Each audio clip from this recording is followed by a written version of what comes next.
بەرنامی پانۆراما دێڕوا بڕیارە دکتۆر ئاوات حاجیش کە جەنابیان دادوەرن لە هەرێمی کوردستان ئەویش لە بەرنامەکە پاشکەمێکی تر لەگەڵمان بەشدار بێت. دکتۆر شۆڕش دیارە ئەمڕۆ لە هەرێمی کوردستانیش بە تایبەتی لە شاری سلێمانی پانێڵێک لەسەر نووسینەوەی دەستوری هەرێمی کوردستان ڕێکخرابوو بەشداری ژمارەیەک لە بەرپرسانی باڵای ئەم هەرێمار و ژمارەیەک لە شارەزایان و چاودێران و ئەوانەی کە دەیانێت بەشدار بن لە نووسینەوەی دەستوری هەرێمی کوردستان. بنەمە سەرەتا لەوە دەست پێ بکەم دەبێت بنەماکانی نووسینەوەی دەستوری هەرێمی کوردستان لەسەر چه ئەساسێک بێت؟ بەڵێ سپاس و سڵاو بۆ بینەرانی کەناڵەکەتان.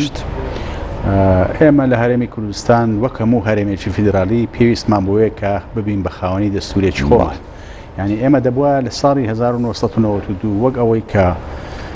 هەرێمێک بووین لە ناو عێراق زیا بووینەوە بەڕاستی پەیوەندێکشمان نەما وەکو یەکەیەکی سیاسی دەسەڵاتی یاسادانان و جێبەجێکردن و دادوەریمان دامەزران دەبوایە زووتر دەستورێکمان دانابا بۆ ڕێخستنی ئەم دەسەڵاتانە چونکە دەستور ئەرچی دەستور ڕێخستنە تەواو هاوسەنجی دروستکردن و ڕێخستنی دەسەڵات و ماف و ئازادیەکانە. بەڵێ بۆیە زیاتر تەرکیز لەسەر ئەم مەسەلەیە دەکاتەوە لەسەر بنەمای دیموکراتی بچکە ناتوانین ئێمە بەتەنیا دەستور بڵێن ئیشی ئەوەیەکەوە ئازادیەکان ڕێخا یا ئیشی ئەوەیەکەوە دەسەڵات ڕێخا دەبێ هاوسەنجی دروستکە لە ڕێخستنی هەردووچیان لەگەڵێک بۆ ئەوەیکەوە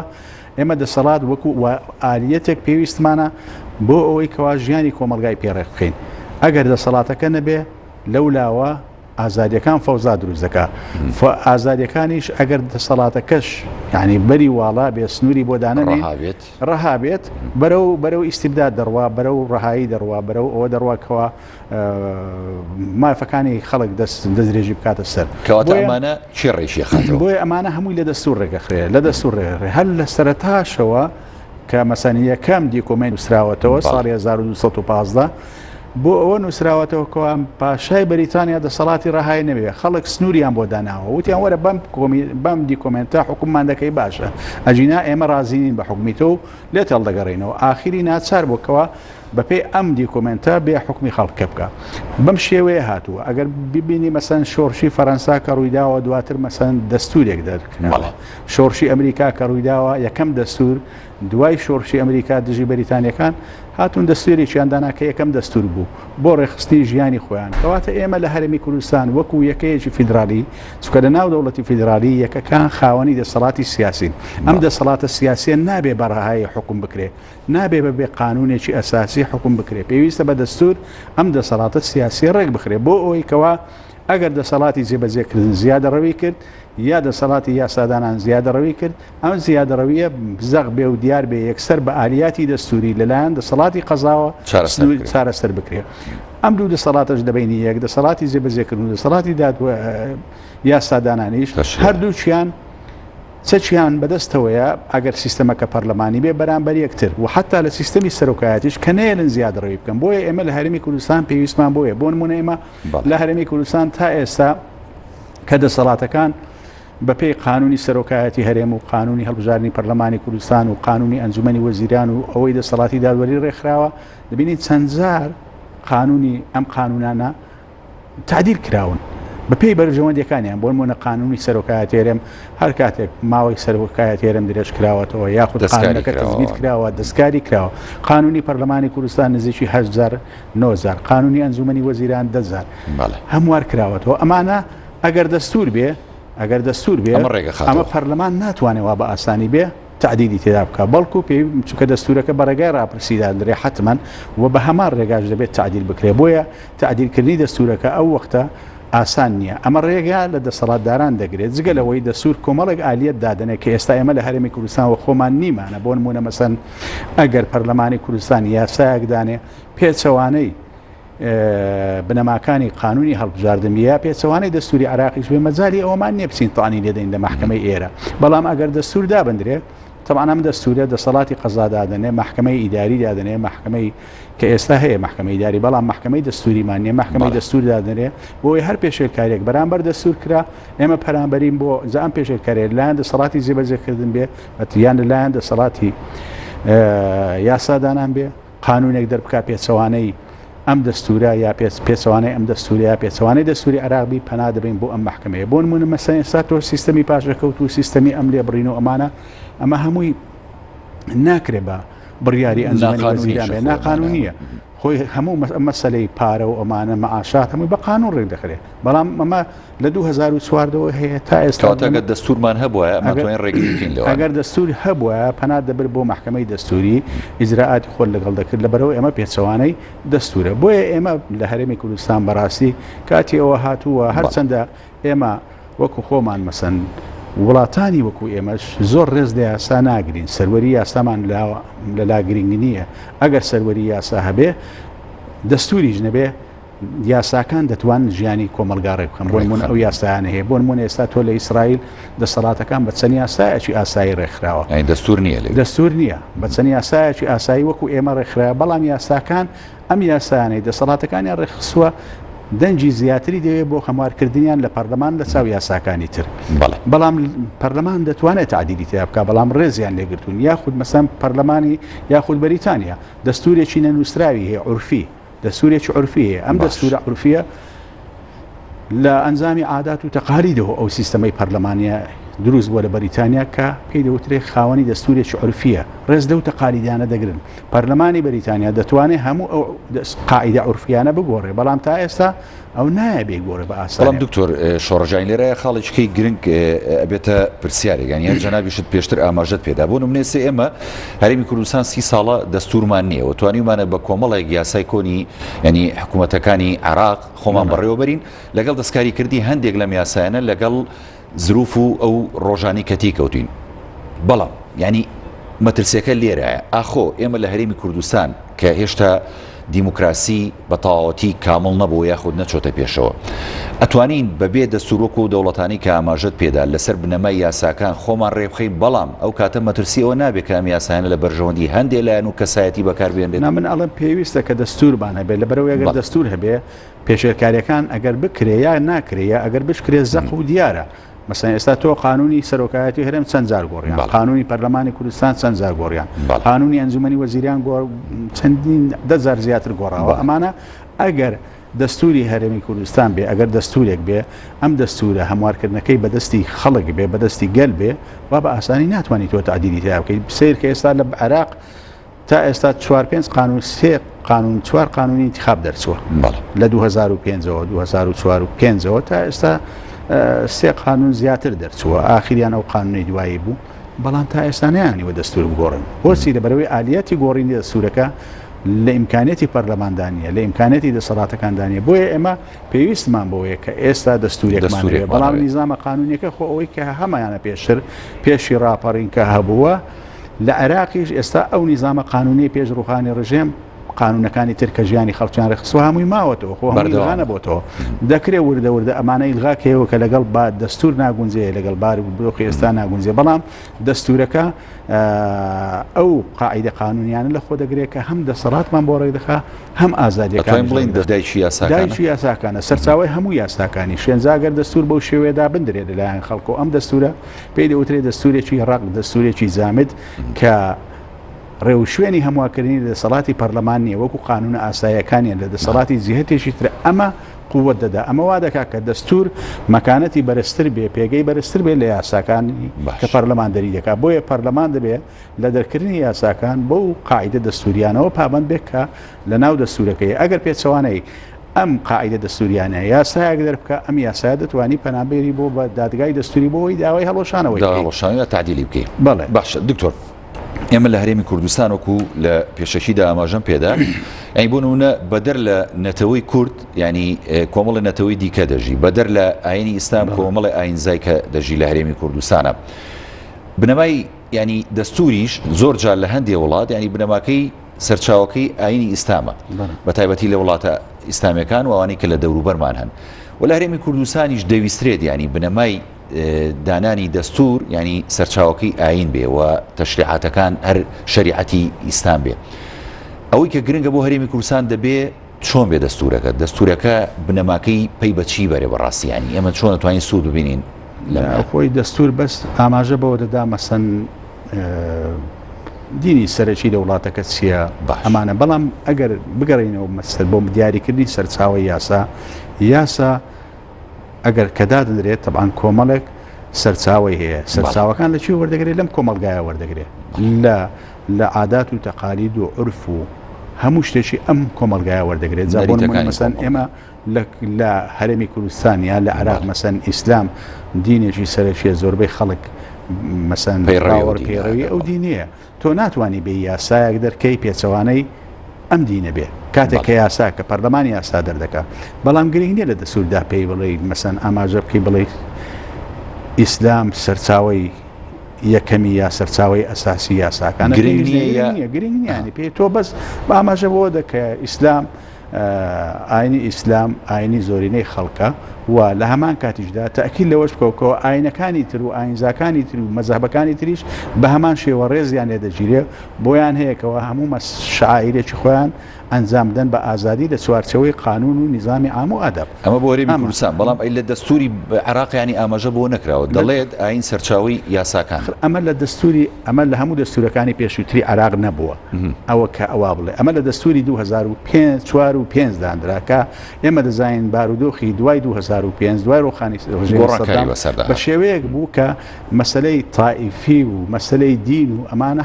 زیندوکردنەوەی حساسیەتی تائیفی و دینی و ئەم شتانە هاتە گۆڕێ ئەجینا پێ دەستوری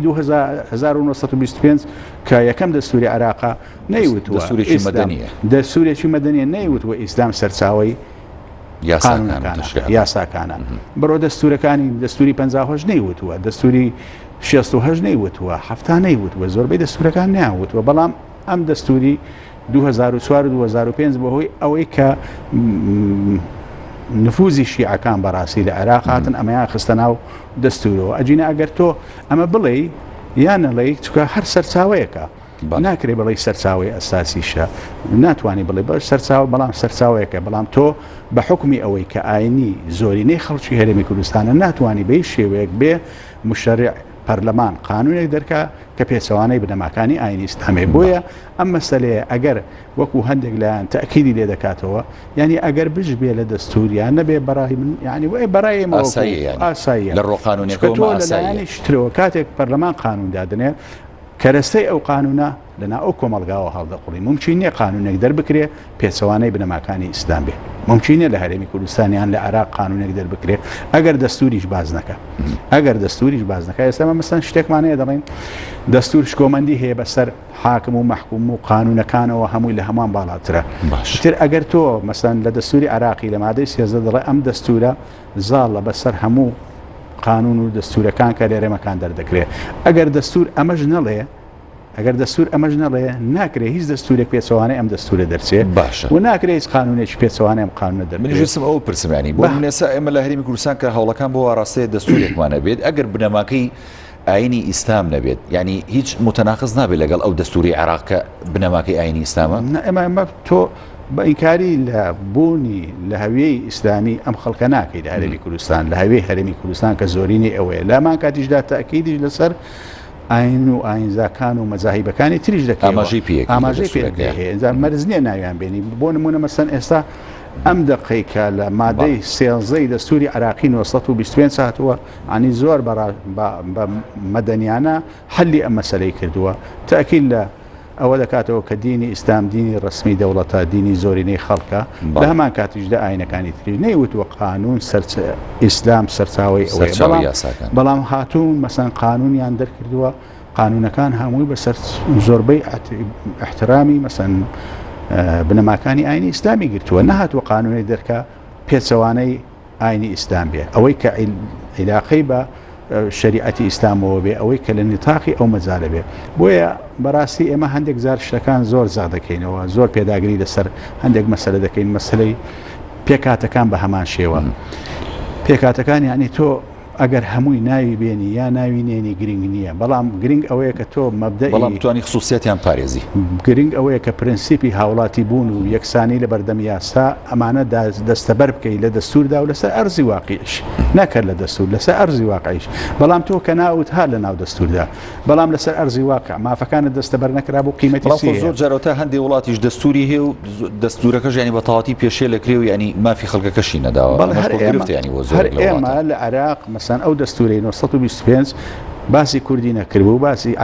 تورکمان و عەرەب و کەسی نەکردبوو بەڵام هەموو کەسێک لەم وڵاتە لە سەردە ژێر سایەم دەستورە بۆی هەبوو کە بێ بە سەرۆک وەزیران بۆیە بێ پەرلەمانتار هەموو مافەکانی خۆی مارەسە مافیا وڵاتیانی پاراست مەسەنی یەهودیەک زولەکەیەک ساسۆن حەسقێل یەکەم وەزیری مالی عێراق بوو دارایی ئەم وڵاتە لەبەردەست ئەو بوو کوردێک سەرۆک وەزیران بوو لە عێراق بە هەمان شێوە ینی پێکاتەکانی تریش بەڵام تۆ وەرە دوای ئەمە لە دەستوری 1950 دەڵێ کورد و عەرەب شەریکن لە وڵاتەدا بەڵام ئەوە لە هەموو شتێکی شا مافی کورد پێشێت ئەمە مافی کورد ڕوبەڕووی زیینە ساید بووە لە هەموو دەستورەکان دوای ئەوە تا دەستوری هەفتاش کورد ناوی هاتووە پێکاتەکانی تر ئاماژیان پێدراوە بەڵام کورد و پێکاتەکانی تریش مافەکانیان دەستەبەر نەکراوە بەڵام سیرکە لە دەستوری 1925 مادەی 6 دەڵێ هەموو هاوڵاتیان یەکسانن لە بەردەمی قانون بێ جیاوازی لە ڕنگ و نەتەوە و زمانیان لە مادەی هەشدەش بە هەمان شێوە تەکیل لەسەرمە دەکاتەوە لە یەک دوو مادەدا ناوی کەسی نێناوە بەڵام لە هەمان کاتدا مافی هاوڵاتی بوون مافی یەکسانی هاوڵاتیان لە بەردەمی یاسا هەروەها تەکافوئی فڕەسی بوو هەموو هاوڵاتیان دەستەبەر کردووە سۆگەر کردووە نەکرد لە دەستورەکە لەسەر ئەرزی واقعیش بەڵام ئەمە لە دەستورەکانی دواتر ڕەنجی نەداوەتەوە بۆیە ئەمە ئەگەر بمانەوەیە ئێمە بە مەبدەئێکی عام بە پرینسیپێکی عام ئەم مافەت بڕیاری لێت دەینە ناو دەستوردا بەبێ ئەوەی ئاماژە بە کەس بدەین بەڵام هەوڵ بدەین لەسەر ئەرزی واقع ئەم دەقە دەستوریە لە قانونەکان بۆ نمونە لە قانونی هەڵبژاردن تۆ ئەگەر بزانی ئەم پێکاتێ پێویستی بۆیە حیمایە بکەی کۆتای بۆ دابنی کۆتای بن لە دەستورە ئەتوانڕێ ئەمە بکرێت ئەمە لە قانونەکان بەڵێ دەتوانی دوایی لە قانونی هەڵبژاردنیان لە قانونەکانی تر تۆ ئەگەر پێکاتێک هەموو پێکاتەکان بتوانی حیمایان بکەی لە قانونەکان کە دەستور ئەوەندە مەزاری ئەوەی نیەکەوە تەفسیلات جوستم ئەوە بڵێم ینی دکتۆر شۆڕش ینی دەستور مرونەتی تایە وەکو قانونەکان چوە قانون مرونەتی تایە ینی توانێت و جەنابە دامەژت پێدا دەستکاری بکەی بەڵام دەستور ئەمەی تایە دەستور ئەو زیاتر ئەوەیە کەوا بە قەواعیدی عام دێ ینی بنەمای گشتی دێ زۆر ناچێتە وردەکاری بەجێ لێرێ بۆ قانون بۆ نمونە مەسەنا دێدەڵە قانونی هەڵبژاردن سەرۆکۆمار بەو شێوەیە هەڵدەبژێرێ پەرلەمان بەو شێوەیە هەڵدەبژێرێ چەند مەرجێک دادێنێ بەڵام دواتر قانون دێ ئیتر تەفسی دەدا ئەمە چێ حەقی کۆتاییە و چێ حەقی کۆتایی نیە و مەرجەکان زیاتر ورتر دەکاتەوە ئەمە قانونەکانی ئیشی قانونەکانە بەڵام تۆ ئەگەر هەموو وردەکاریەکان خێنا و دەستورەوە ئێمە لەوانەیە زۆر کێشەمان بۆ دروست بێ زۆر مەواد دروست بێ لەگەڵێک کە متعارضن بۆیە دەبێت ئێمە هەوڵ دەین کە دەستورێک بێت ینی ئەوەندە مادەی زۆر لە خۆ نەگرێت وردەکاری زۆر ئەساسیەکان بۆ چکە ئێمە دەستوری عراقی زۆر شتیش بڕیاری لێدراوە پێویست ناکە ئێمە دووبارەیەکەینەوە ئێمە ئەوەی پێویستمانە دووبارەیەکەینەوە زیاتر مەسەلەی ڕێخستنی دەسەڵاتەکانە بەو سیستەمە سیاسی کە لەگەڵ هەرێمی کوردستان دەگونجێ کە لەگەڵ ئەوە دەگونجێ دەسەڵات بەرەو ئیستبداد و بەرەو قۆرەخکاری نەڕەوە سیستەمێکی وا دابنێ ئیتر مەسەلەکانی تر بەڕاستی لەبەرەوەی دەستوری عراقی بڕیاری دەداوە ینی تۆ ئەگەر لە هەرێمی کوردستان بڵێ ئاینی ئیسلام سەرچاوی تەشریعیان نەڵی سەرچاوی تەشریع هەر سەرچاوی تەشریع چونکە لە دەستور بڕیاری دەدراوە باشە ئەگەر ئاماژە بە پێکاتەکان بکەی یان نەکەی لەوێ ئاماژەی پێدراوە بەڵام تۆ بۆ ئەوی کێشە دروست نەبێ یعنی باشتر وایە ینی تووش ئشکالات نەبی بەرکەوتنە نەبێ لەگەڵ دەستوری عراقی بە بنەمای گشتی بڕیاری لێ بدەی زۆر نەچێتە فاسیلەوە خۆ تۆ ئێستا سیر کە لە عێراق مەسەن دەستورەکە زۆر شت پێداوە بەڵام هەمووشین دەسە ئەرزی واقع جێبەجێ بۆ نمونە مەسەن مادەی 130 یاخود مادەی 4 کە تایبەتە بە ڕسمیەتی زمانی کوردی و زمانی پێکاتەکانی تریش ئەمانە هیچی جێبەجێ هەرچەندە قانونیشی بۆ دەرچۆ بەڵام جێبەجێ نەکراوە زۆر شتی تر هەیە لە ناو دەستوری عراقی وەکو پێویست جێبەجێ نەکراوە کەواتە عیبرەت بە دەستورەکەیە بە جێبەجێکردنی ئەحکامەکانی دەستورەکەی ئێمە جیاوازین خصوصیەتی ئێمە وەک هەرێمی کوردستان وەک هەرێمێک جیاوازین لە عراق ڕاستە دەستوری عراقی لە دوای ڕوخانی ڕژێمێکی دیکتاتۆری هات دانرا بەڵام بە نەفەسێک دانراکەوە ئێمە دەبزانین مەسەن منافەسەی لایەنە منافەسەی دەور و دووراسێ منافەسەی ئەمریکا دەوری ئەمریکا هەبووە دەوری ئێران هەبووە دەوری ئەمانە هەبووی لایەنە شیعەکان هەبووەوە بەڵام ئێمە هەر خۆمانین ئێمە هەمان یەک کێشەمانەیە کە کێشەی ئەم کارتێکەرە دەرەکی ناوخۆیانە نییە بۆ سەردەستوری هەرێمی کوردستان دەکرێت ئێمە خۆمان لە ناو خۆماندا تەبابین لەسەر ئەم دەستورە کە بە شێوەیەک دای بنین دای بڕێژین ئەوەی کە گرنگە بۆ ڕێخستنی دەسەڵاتە سیاسەکە بۆ ماف و ئازادیەکانیش کە لە دەستوری عراقیش بڕیاری دراوە ئێمە دەسەڵاتێکی سیاسی دیاری بکەینە ناو دەستوردا ماف و ئازادیەکانی لە دەستوری عراقی بڕیاری درراوە دەکرێت دووبارەیان کەینەوە لێرەدا بەڵام ئەوەی کە کێشەیە ئێمە پێویستمان پێەیە وەکو ئێستا چەند ساڵیش ملاحەزەمان کرد مەسەلەی دەسەڵاتە سیاسیەکەی خۆتان بینیتان چەندجار سەرۆکایەتی هەرێم درێژ کرایەوە قانونەکەی تەزبیت کرا جارێشتر قانونەکەی تەفعیل دکتۆر شۆڕژانی خۆ جەنابی شتر ئاماژەت پێدا بۆ نمونە تۆ تا عێراق دەستوریشی هەیە بەڵام یعنی زۆرجە لایەنەکان پەنابەنە بەر محکەمەی فیدرالی یعنی پەنابەنە بەر پەرلەمان بۆ گۆڕینی هەندێک لە یاخود دەستکاریکردنی هەندێک لە مادەکانی دەستور لە پێناو بەرژەوەندی هەندێک لایەن یاخود هەندێک کەسایەتی دیاری وڵاتدا ئێخۆمە لە هەرێمی کوردستانی ژەگە دەستورمان هەبێت یعنی ئەمە هەڕێتی چیە ئەو کاتە دەستورەکەش بۆ شێوەتم یعنی ئەگەر قانون دەستور قانونە ئەگەر قانون سەروەری نەبێ ڕێزی لێ نەگیرێت دەستوریش باماشێ مەسەن دەستوری عراقی هەر لەم ماوەیەدا کە مەسەلەی دادگای فیدرالی باڵای عراقی کە وای لێ هاتبوو کەوا دوسێ قازی دەرچ بوون ینی منیان دەتوانی کۆبنەوەش کە دەڵێ پەچی خراببوو پێویستە بە ئامادەبوونی هەموو ئەندامان کۆ دەبێتەوە پەچی خراببوو بۆیە لە زیاتی ئەوەی بەپێی دەستوری 2005 کە بێن قانونێکی نوێ دەرکەن لەژێر سای دەستوری 2005 هەمان قانونیان هەموار کرد کە لە ژێر سای دەستوری 2004 دەرچوو بوو ئەمە خۆی پێشێرکاریەکی زەقی دەستوریە لە ڕووی بابەتیەوە بەڕاستی چکە پێچەوانەی دەستورێ دەستور دەڵە وەرە بەم شێوە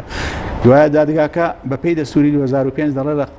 دادوەران و فوقای ئیسلامی و خوبەرای قانون پێک دێ کەسی ئێستا تەنیا دادوەرن جامە بەس دە پێشێرکاریەکان لەسەر ئاستی عراق وڵاتانی وەکو ئێمە زۆرە لەسەر دەستور بەڕاستی ئەمەش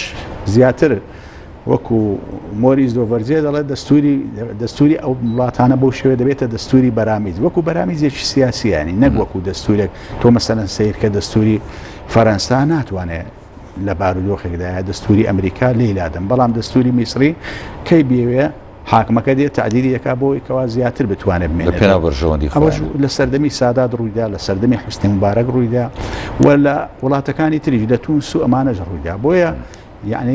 ئەهەمیەتی دەستور ئەوەیە ئێمە وەکو هەرێمی کوردستان بتوانین قودسیەتی قانون و قودسیەتی دەستور پارێزین شکۆیان پارێزین و بنەمای دیموکراسی ژانی بەڕاستی پێش بخێن و زیاتر بیپارێزین چونکە بە حەقەت ینی دیموکراسیشێکە لە خاڵە هەرە گرنگەکان کە وەکو جەنابیشت ئاماژەت پێدا کە بتوانین ئێمە هەم دەستوریشی مەدەنیمان هەبێ هەم دەستورەکە وەکو خۆی لە پێناو بەرژەوەندی خەڵکا جێبەجێ بکرێت دکتۆر شۆڕژ بگورە ینی کە ئێستش میوانەکەی دیکەمان ناتوە ناچارم لەگەڵ جەناب بەردەوام بین هەندشە دەماندوو دەکەین سوپاس دەکەم ئەمە خاڵی دیکە ئێمە قسەی لەسەر بکەین بۆ نمونە لە هەرێمی کوردستان ئێمە دەرودراوسێمان هەیە یعنی ئەو تا ئێران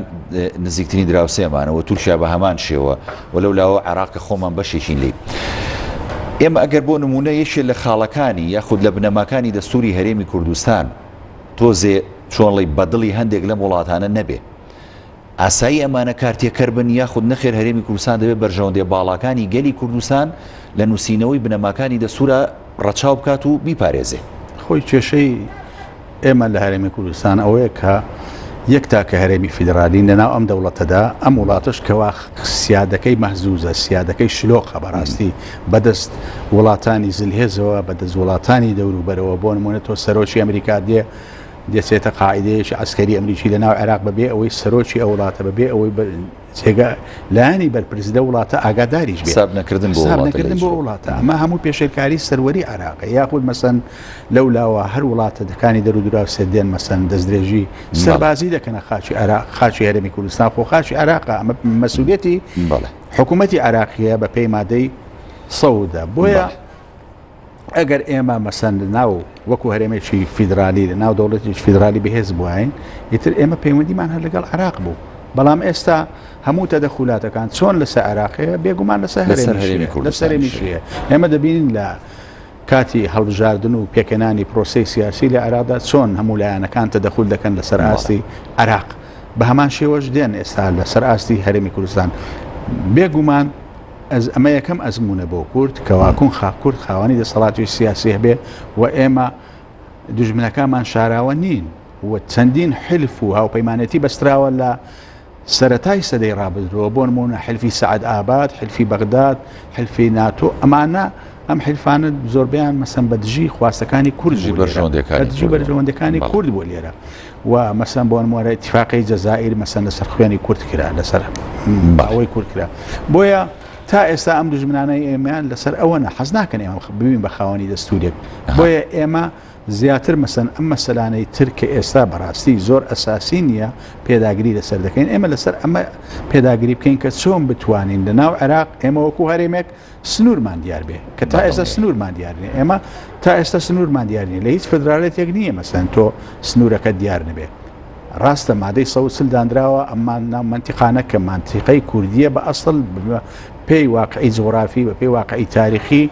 هەموو بەڵگەکان دەری دەکەن کوردی ئێستا کردویانەتە جێناکۆ کەچی ئەوە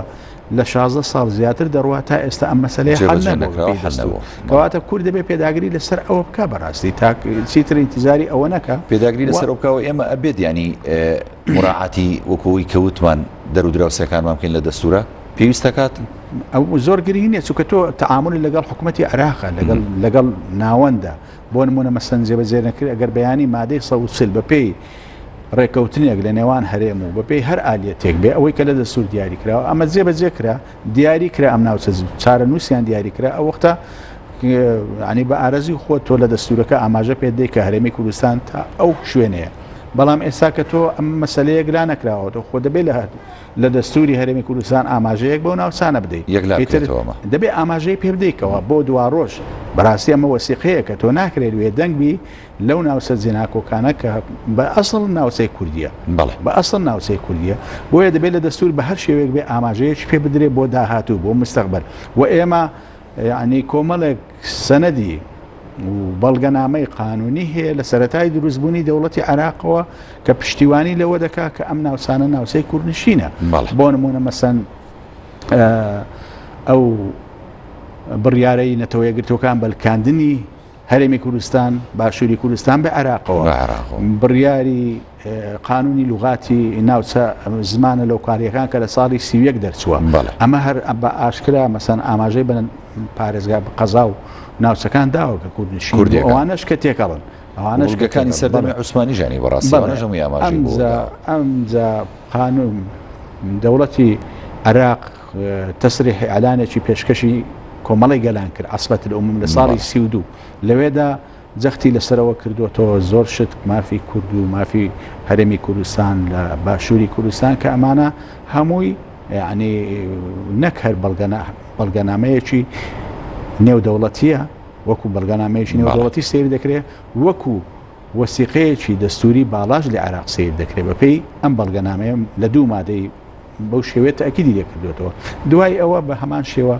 تۆ قانونی حکمی ذاتی تەیە مەسەن کە دەرچووە ناوچەکانی حکمی ذاتی بە شێوەیە کەواتە دەستوری هەرێمی کوردستان ئەتوانێت سوود لە بەڵگەنامانەوە بەگشتی خۆ حتا ئێمە کە بەیانی ئیعلانی فیدرالیمان کرد لە ساڵی 92 ئەگەر ئەم بەیانە بگەڕێەوە مەسەن هەموو ئاماژەی بە هەموو ئەم وەسیقانە داوە هەموو بۆ دۆکومنتانە داوە بۆیە تۆ لە هەرێمی کوردستان بەس ئێمە کەم تەرخەمی خۆمانە کە تا ئێستا هیچمان نەکردووە لەگەڵ عێراق لەسەر ئەم مەسەلەی دیاریکردنی سنووری هەرێمی کوردستان ئێمە بەداخەوە لە مفاوەزاتەکانی ساڵی هەفتاوانە تاخیرمان کرد بۆ 74 ئەوە بوو هیچ نەکرا وە خۆی کۆنتترۆلی هەموو عێراق بکە کۆنتترۆلی بەغدا بکە بە پێویست بۆیە کێشەکە لێرەدایە بەڵام ئەگەر تۆ دەوڵەتێک فیدرالی بەهێز بێ لە عێراق ئەو وەختە هەموو سەروەری بەسەر هەموو خاشی وڵاتەکەی بێ هەرێمەکەی تۆ دەپارێزێ سەروەری هەرێمەکەی تۆ دەپارێزێ بەڵام ئێمە کە ئەڵێم مەسەلەی سنووری هەرێمی کوردستانە بەنسبەت سنوورمان لەگەڵ تورکیایە لەگەڵ ئێران ئەمە دیارە بەڵام لەگەڵ عێراق کێشەکە لەوەیە ڕۆژ بەڕۆژ بەرەو دابڕانی هەرێمی کوردستان زیاتر لە هەرێمی کوردستان دادەبردرێ بەهۆی ئەوەی کە کات لە بەرژەوەندی ئێمە نییە هەرگیز کات لە بەرژەوەندی ئێمە نەبوو ئێستا ئێمە گەرەم مەسەلەیەمان لە 2005 و 6 لا کرد بە ئێستا مەسەلەیەکتر بوو وەزعیشتر بوو ئێستا ئەو وەختە دەمانتوانین بکەین ئێمە من لە 2005 کە لە لیژنەی نووسینەوەی دەستور بووین ئەو وەختە ئالێتی شترمان دادنا ئەو وەختە تازە ئەم مادە لەسەر ئەوە بکەوە جێبەجێ بکرێ و جێبەجێ نەکرێ بەڵام ئێستا پاشی 16 ساڵ تا ئێستا تۆ هیچن نەکردووە ئێستا دەبێت کە هیچن نەکردووە نابێت دەستبەرداری ئەو ناوچانەبی ئەگەر بەیانی دەستوردان لە دەستوری هەرێمی کوردستان ئاماژەی پێ بکەی ئاماژەی بکەی مادەی 130 بە شێوەیەکی قانونی ئاماژەی پێکی کە بەیانی حەقی قانونی تەبێت لەسەر ئەم ناوچە. زۆر باشە دکتۆر شۆڕژمە خاڵێککە ینی باس بکەین دیارە کاتێک کە دەستور ئەنووسرێتەوە کۆمەڵێک لایەن بەشدارە بنتیایە لایەنە سیاسیەکان و ئەو لیژنانی کە بووی پێکەێنرێ فقەهای دینی و هەروەها کەسانی یاساناز و ئەوانی کە شارەزایی باڵایان هەیە لە یاساکانە ئەمانە بەشدارە بن. هەرێمی کوردستان پێ دوایە پیخسۆتە و خۆناغی کە پێی بەرێ بۆ کەسە شارەزایانی کە ئەتوانن بەشدار بن لە نووسینەوەی دەستوریشی مەدەنی و دیموکراسی بۆ خەڵکی هەرێمی کوردستان؟ بەڵێ خۆی دەستور وەکو وتمان قانونە و ئەگە پێناسەیەک هەیە بۆ دەستور دەڵێ دەستور بە چوارچێوەکردنی یاسایی دیاردە سیاسیەکانە کەواتە قانونێک نییە سەرف بە تەواوی قانون بێ بەڵکو ناوەڕۆکەی هەموو بابەتی سیاسی و کۆمەڵایەتی و ئابووری ئەو شتانەیە لەبەرەوەی دێ دەسەڵاتەکان ڕێدەکات بۆیە ئێمە پێویستمان بۆیە بۆ دانانی دەستور نەک تەنیا لایەنە سیاسەکان نوێنەری لایەنە سیاسەکان هەبێ لە لیژنەکان یا مەسەن پانێڵێک دەکرێت ئەمان هەبن بەڵام شان بەشانی ئەمان لە لیژنەکانی لیژنەی ئامادەکردنی دەستور خەڵکی تری شەبێ لە ڕێکخراوەکانی کۆمەلگەی مەدەنی یا خەڵکی شارەزاخ کەسانی بێلایەن چونکە کۆمەلگای کوردەواری هەر عیبارەت نییە لەو حیزبانەی کە ئەمڕۆ لەسەر گۆڕەپانی سیاسی کوردستانن نەخێر خەڵکی تەمانە با بڵین وێنەری 150 خەڵک دەکەن ئەی 150کەی تر پێویستە خەڵکی بێلایەن خەڵکی کەسایەتی شارەزا لە هەموو بوارەکان لە زانکۆکان خەڵکی بێلایەن بێن بەشداری دانانی پرۆسەی دەستورەکە کێشەی ئەوەیە کە دانرا ئیتر دەخرێتە ڕاپرسیەوە بۆیە پێویستە پێش ئەوەی کە بگاتە کۆتایی و پەرلەمان دەنجی لەسەر بدا یعنی هەموو لایەنەکانی کۆمەلگا زۆربەی لایەنەکانی کۆمەلگا بیر و بۆچوونیان وەرگیرا بێ لەسەر مەسەلەکە بیر و بۆچوونیان وەرگیرا باشەڵا لەسەر و خاڵامەیەک پرسیارکەم تۆ شۆڕش بگورە ینی دەبێت پەرلەمان دەنگی لەسەر بدا و ینی دەستورەکە پەسەند بکە یاخود دەبێت لە دەنگدانێکی گشتیە خەڵک دەنگی لەسەر بە خۆی چکێمە بینیمان ینی پرۆسەی یانی دەستوری عێراق خەڵک دەنگی لەسەرە بەڵێ خۆی ئەوەی عراق پەرلەمان لەسەری ڕازی بوو دوای خراە بەردەمی خەڵکەوە بەڵام خۆی گرنگ نییە مهم ئەوەیە گرنگ نییە مهم ئەوەیە لیژنەیەک ئەو لیژنەیە ئامادەی کا پرۆژە دەستورەکە دوایی بخرێتە بەردەمی خەڵکەوە ئەگەر بەڕاپرسی بکرێت دەستورەکە چکە بڕیاری نهایی بۆ خەڵکە بۆ ڕای گشتێ بەڵام ئەم ڕێگایە ینی خەڵک لە وڵاتانی وەکو ئێمە زۆربەی وشیاری سیاسی کەمە دوایە دەستورەکە دەخرێتە بەردەمی خەڵک تۆ یا دەبێت قبوڵیکە یا دەبێت ڕەفزیکەوە هیچ ناتوانانی بڵێ ئەم مادەیە بگۆڕیان بۆیە پێویستە لە قۆناغی پێش دانانی دەستورەکە دانانی پرۆژەکە پێویستە سعی تەواو بکرێ بۆی کەوا بە شێوەیەک بێ هەموو دەستورێکی دیموکرات بێ دەستورێکی مەدەنی بێ هەموو لایەنەکانی لەخۆگرت بێ هەموو لایەنەکانی ینی هەموو مەسەلەکانی چارەسەر کرد بێ نەک بڕواوەکو ئەوەی عراق کە خراە ڕاپرسیەوە ئێستا ئەم دەستوری عراق چەندین شتی مەوادی تیا کە دژبەیەکە زۆربەی خەڵکیش دەنگی بۆدا بە خەڵکی هەرێمی کوردستانیشەوە چەندین کەم و کووری تایە بۆ نمونە مەسەن لەم دەستورە کە سیستەمەکەی پەرلەمانیە دەسەڵاتی جێبەجێکردن ناتوانێت پەرلەمان هەڵبۆشێنێتەوە پێویستە دەسەڵاتی جێبەجێکردنێتەوە لە عێراق پەرلەمان ئەگەر خۆی خۆڵنەوەشێنێتەوە چکە بۆ پەرلەمان نتوانە لە حکومەت وەردەگرێتەوە دەبێت لە بەرامبەرەوەدا پەرلەمان حکومەتیش بتوانێت پەرلەمان هەڵبۆشێنێتەوە چکە پەرلەمانیش هەندێک جار ڕێگرت دەبێت لەبەر جێبەجێکردنی سیاسەتەکانی حکومەت بەرنامەکەی حکومەت دەبێت ئەم دەسەڵاتەیە بێ بەڵام لە دەستوری عێراقی نییە باشە ئەتوانین ئەم کێشانە لە دەستوری هەرێمی کوردستانە چارەسەر بکەین یانی وەکو ئەم بۆ نمونەم جیاوازانی کە هەیە لە دەستوری عێراق لە هەرێمی کوردستانە دووبارە ئێمە دەبێت زۆر گرنگی شەکە ئەمانە نێرین بۆ نمونە مەسەن لە عێراق سەرۆکی ئەنجومەنی وەزیران دەسەڵاتی لە حالەتی تەواڕی دەسەڵاتی نییە ئەلانی حاڵی تەواڕی بکە دەبێت بگەڕێتەوە بۆ پەرلەمان تا لە سەر ڕاست دەبێت ئەمە غەڵەتە ئەمە لە سیستەمێکدا ئەمە نییە چکە حالەتی تەواڕی کتوپەر تۆ نازانێت کەی دروست دەبێت کە دروست دەبێت تۆ بۆ نییە وەختی ئەوە نییە بگەڕێەوە دەبێت بڕیاری خێرا دەرکەی بۆی ڕوبەڕووی دۆخەکە بیەوە بە دەکرێت ئێمە لە ئەمانە لە هەرێمی کوردستان چارەسەر بکەین لە دەستوری خۆمان لە پانێلەکەش باسیەوەم کردوتم گرنگی ئێمە هەموو تەواو تەقلیدی دەستوری عێراقی بکەینەوە ئەوەی لە دەستوری عێراقی داهاتێ بەڵام لە هەمان کاتە دەبێت ئاگامان لەوە بێکەوە مادەیەک دەرنەکەین پێچەوانی دەستوری عراقی بێ بەڵام ئەگەر تۆ بەیانی مەسەن دەستوری عراقی حەقی هەڵوەشانەوەی پەرلەمانی نەداوە بە ئەنجومەنی وەزیران بە سوڵتەی تەنفیزی بەیانی ئەگەر تۆ لە دەستورەکەی خۆت ئەمەدا جێبکەوە ئەمە دژایەتیەک نییە لەگەڵ دەستوری عراق دژایەتی نییە یاخود مەسەن تۆ دەسەڵاتی ئەلانکردنی حاڵەی تەواڕی و بدەی بە سەرۆکی هەرێم یا بە سەرۆکی ئەنجومەنی وەزیران لە هەرێم ئەمە دژایەتی دەستورەکەی لە عراق ینی ئەمە ڕەچاوی ئەوە کراوە کە تاگلایانی یاخود چۆنڵی تر سوڵتە لە بەرژەوەندی تاکە کەسێ بەکارنێنێت خۆ بۆ هەرێمی کوردستان ئەمە ژەرواریدە ئەمە وەکو کاردانەوەیەک لە بۆ ئەو حالەتێک کە لە ڕژێمی پێشوو هەبوو زۆر شتیان خستە بەردەستی پەرلەمان زۆر شتیان دا بە پەرلەمان بەڵام تۆ ناکرێ سیستەمی پەرلەمانی سیستەمێکە کەوا دەبێ هاوسەنجی دروستکار لە نێوان دەسەڵاتی جێبەجێکردن لە دەسەڵاتی لەگەڵ دەسەڵاتی یاسادانان دەبێ هەبوو ئەوەی هەم بتوانێت پەرلەمان لە حکومت پرسێتەوە متمانەی لێوەگرێتەوە ئەگەر وەکو پێویست نەبوو حکومەتیش بەرنامە جێ دەکا ئیش دەکا ئەگەر پەرلەمان ڕێی لێگرت بتوانێت داوای هەڵوەشانەوەی پەرلەمان بکە ئەو ئێمە بەڕاستی ینی لە عراق و لە هەرێمی کوردستانیش تا ئێستا سیستەمە پەرلەمانێکە وەکو پێویست لەسەر ئەرزی واقعیش جێبەجێ نەکراوە تۆ مەسەن لە عراق چەند ساڵەوە چەند دەورەی انتخابی چەند ئەحزابی معارەزەت نییە لە عراق نییە هەمووی هەر بەشدارە لە حکومت ئەمە هەڵەیە لە هەرێمی کوردستانی دەسەڵاتەکانی ژوورە دکتۆر یعنی قسەکەش پێوەڕم بیرت نەچێتەوە لە عراق دەسەڵاتەکان تۆ زێتێکەڵە ینی نە ئەوەیە بە تەواوەتی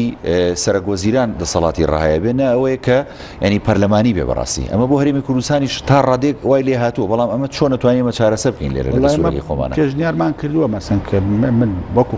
خۆمان شارەزایەک لەو بوارە سیستەمی هەرێمی کوردستان ئەگەر بگەڕێتەوە سەر پەرلەمانی کلاسیشەکە ئەو پەرلەمانەی کە هاوسەنجی دروست دەکات لە نێوان دەسەڵاتی جێبەجێکردن لەگەڵ دەسەڵاتی یاسادانان دەسەڵاتەکان سەرۆکی هەرێم ئەگەر هەبێ سەرۆکی هەرێم تەنیا دەسەڵاتی پرۆتۆکۆلی هەبێ بەڵام سەرۆکی ئەنجومەنی وەزیران دەسەڵاتی فعلی هەبێت چکە بۆ تۆ ئەو وەختە دەتوانی پەرلەمان دەتوانێت لە سەرۆکی حکومەت پرسێتەوە بەڵام لە فەرەنساش و لە میسرش و لە هەرێمی کوردستانی ئێستا ینی پەرلەمان وەکو پێویست ئەو دەسەڵاتێک کە لەلایەن سەرۆک هەرێم هەیە ینی بەرامبەر ئەوە مەسئولیەتی لەسەر نییە لێپرسینەوە لە سەرشانی نییە بۆ نمونە لە فەرەنسا دەڕێ ئەگەر لە حالەتێک سەرۆکی فەرەنسا خیانەتی عوزمای کرد خیانەتی عوزمات تا ئیسپاتی دەکەیت تا دەی سەلمێنی چوارچێوەکەی دیاری نەکراوە بە قانون زۆر زەحمەتە بۆیە باشتر وایە کە دەسەڵاتێک کاراکە وەکو بدرێتە سەرۆکی ئەنجومەنی وەزیران سەرۆکی هەرێم سەرۆکێکی پرۆتۆکۆلی بێ ئەمە زیاتر لەگەڵ بارودۆخی ئێمە دەگونجێت چکە پەرلەمان دەبێت دەوری ئەوەی هەبێکەوە بتوانانی لە حکومت پرسێتەوە ئێمە ئەو سیستەمە بۆیە پێمان باشە لەبەرەوەی لە هەرێمی کوردستان و لە وڵاتانی حتا لە عراقیش تا ئێستاش دەسەڵاتی جێبەجێکردن زاڵە بەسەر پەرلەمان بۆیە ئێمە دەمانەوێت هاوسەنجی دروستکەین بەڵام لە هەموو ئەو وڵاتانەی تر بۆ نمونە لە فەرەنسا کە هاتن ئەم سیستەمیان والێ کرد کە سەرۆک دەسەڵاتی فراوانێ بێ لەبەر ئەوەی دەسەڵاتی پەرلەمان زۆر بوو بەسەر دەسەڵاتی جێبەجێکردن بۆیە هاتن وایان کرد کە سەرۆک دەسەڵاتیە بێ بۆیە ئێمە پێویستە بەڕاستی بەو شێوەیە ئەگەر بگەڕێنەوە سەر سیستەمە پەرلەمانی کلاسیکەکە ئەوەی لە عێراق هەیە بەڵام بۆ هەندێک بە چارەسەرکردنی ئەو کەم و کورتیانە ئەوەی لە ئیسرائیل هەیە ئەوەی لە بەریتانیا هەیە ئەوەی لە زۆر وڵاتی تری پەرلەمانی هەیە ئەگەر هەر ئەمەش نەکرێ خۆ بەخوا سیستەمی سەرۆکایەتی بە من بەڕایی من باشترە لەو سیستەمی تێکەڵاوە لەبەرەوەی لە سیستەمی سەرۆکایەتی مەسئولیت دیارە مەسئولیت دیار دەکرێت لەلایەن سەرۆکی هەرێمەوە یان سەرۆکی وڵاتەوە کە خۆی وەزیرەکان دادنێ خۆی ناگەڕێتەوە بۆ پەرلەمان ئەگەر وەکو پێویستیش نەبوو محاکەمە دەکرێت چۆن سەرۆکەکانی ئەمریکا کە سیستەمەکە ڕاستێت چەندین جار ڕوبەڕووی محاکەمە بوون بادڵنێ دکتۆر من سپاس دەکەمی چم نەماوە ئەگەر جەنابەت هەر پەیامێکی کۆتاییت هەیە توانی بە کورتی پێمان وڵی سپاس دەکەم وڵای هەر ئەوەیە ئێمە وەکو هەرێمی کوردستان پێویستمان بۆ یەکەوە ئەم دەسەڵاتانە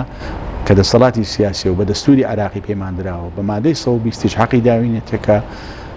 دەستورێک دانێن پەلە بکەین لەوەی کە دەستورێک دانێن دەستورێک بۆ نەوەکانی داهاتومان دانێن نەک دەستورێک بە خەیاڵی ئەوانەی ئەمڕۆ لەسەر حکم و لەسەر دەسەڵاتن دەستورێک بۆ 50 ساڵی تر بۆ 100 ساڵی تر وەک چۆن ئەمریکیەکان 230 ساڵ پێش ئەمڕۆ دەستورێکیان داناوە بەڵام تا ئێستا 27 جار تعدیلیان کردووە بێ پێویستەکانی کۆمەلگایان. زۆر زۆر سپاس بۆ پرۆفیسۆر دکتۆر شۆڕش حەسەن مامۆستای زانکۆ کە لە بەرنامەی پانۆراما لەگەڵمان سپاس دەکەم دکتۆر جان. دەست خۆش سپاس. بەڵێ بینەرانی وەرە زەڵکەم شەی